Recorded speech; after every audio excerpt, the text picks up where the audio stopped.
Twitter is censoring information about Ukraine. We've known this. We saw what happened immediately in March. We saw what social media did. This has been happening around information about China, about Russia. There's been a real operation to take down all materials, all social media, streaming, corporations, all of it.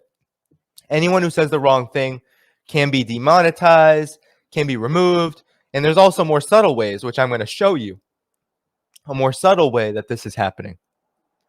But we've been witnessing this now for more than 7 months since the special military operation began by Russia. This unprecedented campaign of censorship has escalated, intensified, and it's not getting any better because we're going to have on Wyatt Reed tomorrow, who's going to talk about what Ukraine has been doing with the help of the United States to target journalists and to censor the truth about Ukraine. So this isn't about Wyatt today, but it's about something a little more subtle, a little less in your face, but it's important nonetheless. So as you all may know, and I've been covering it on here since the beginning, Ukraine has a problem with fascism. I'm not going to say let's just call them NAZIs, right? I'm not going to say that word here because I could be demonetized, I could be taken down, but it has a problem with these NAZIs. It has a lot of them. They're integrated in the National Guard and the Ukrainian Armed Forces. There's many different groups, but Azov Battalion is the biggest one. And it's not necessarily a secret, right, that Ukraine has this problem, and that's why Russia declared in its special military operation, one of the goals was de-Nazification, right? It was to get rid of these NAZIs. So I posted about this, okay, on Twitter. And really, it's just a meme. It's a very basic meme talking about, I say it's a friendly reminder that Western media did pay attention to Ukrainian NAZIs, such as Azov, before they became increasingly useful in NATO's proxy war against Russia. So here are all the headlines, and let me try to zoom in bigger on this so you see them. It might be a little pixelated, but you see all these headlines, right? So Times of Israel talks about it. Far-right fighters from Europe fight for Ukraine. Haaretz, you see all these sources, right? The Atlantic Council, Ukraine's got a real problem with far-right violence. And no, RT did not write this headline.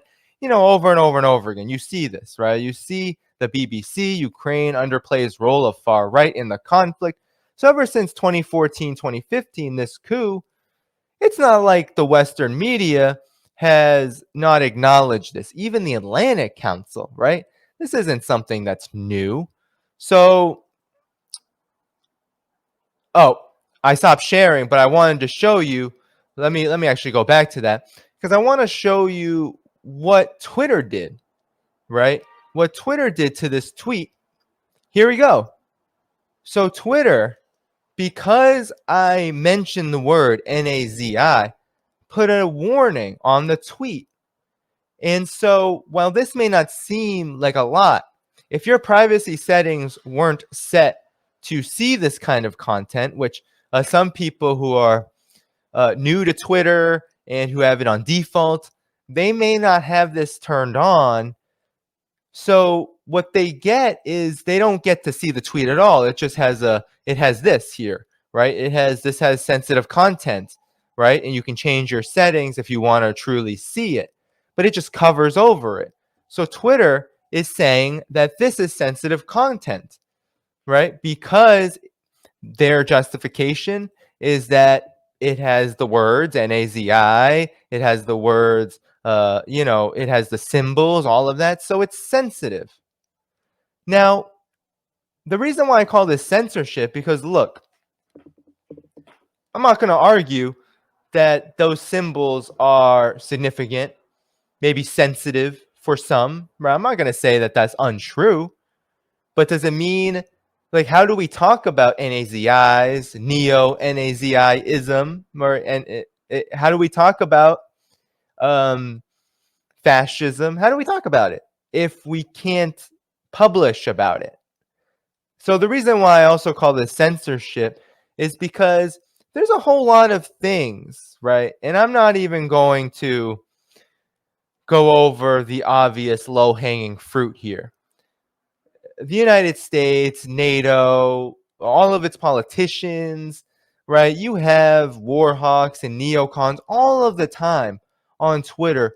You had Michael McFaul, former Obama ambassador to Russia, literally praying for weapons to Ukraine, saying, give Ukraine more weapons. We need more weapons. You have that happen all the time. You have NAFO, this CIA operation, literally calling for nuclear war all the time. You have Zelensky, the Ukrainian government on Twitter, calling for nuclear war, saying joking about Crimea. None of that is sensitive. Joking about Nord Stream pipeline terrorist attack. None of that is sensitive, despite the fact that what happened in Nord Stream, what happened to the Crimea Bridge, all this, people died over this, right? Despite those facts, it's not sensitive. It's not sensitive to to support drone strikes or to pose in military gear and say, hey, I'm so glad that we're about to be mercenaries in Ukraine. None of that is sensitive. But to talk about NAZIs in Ukraine, that's very sensitive. So I want to show you what people in the establishment, right, the sort of chorus of liberal derangement syndrome for war with Russia, for NATO, right, their deranged, unhinged support for NATO, what is considered not sensitive, okay? So here you have Mark Ruffalo. You might have seen this tweet, right? You had the Finnish Prime Minister on October 7th say, oh, I'm not even going to play. I don't want to play what she had to say. All right. All she said was Russia needs to leave. All right. I don't want to hear her voice. I don't want to hear it. I don't want to hear that NATO puppet talk.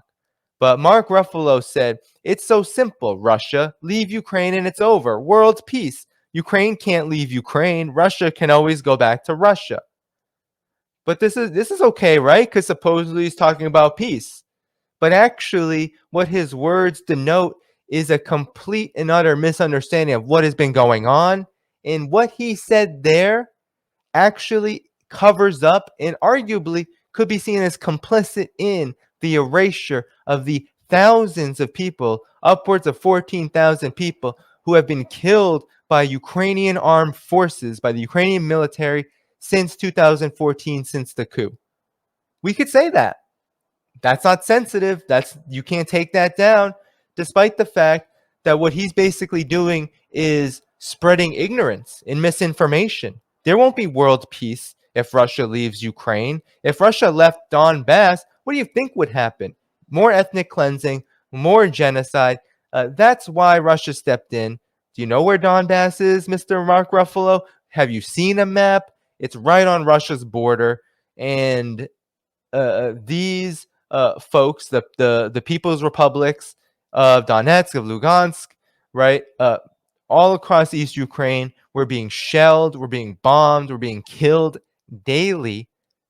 And you have the nerve to say world peace will happen if Russia leaves? That's just lies. Regardless of what you think about whether Russia should be doing this operation, should be conducting military operations in Ukraine, or whether you don't think so, right? Whether you think it's necessary or unnecessary, it doesn't matter. The point is, I mean, it does matter. But the point really is that there wouldn't be world peace. There would be a lot more people dying, just like what's happening now. Except what's happening now is there is more of an equal struggle. Now there is a real battle for self-defense of the people of East Ukraine, when before it was, David versus Goliath. It was Ukraine's NATO-backed military versus armed resistance groups, essentially. Now Russia is backing those armed resistance groups, which are saying we want self-determination from Ukraine's coup regime. And you have people like Mark Ruffalo being kind of insensitive to them. But Mark Ruffalo doesn't get taken down, right?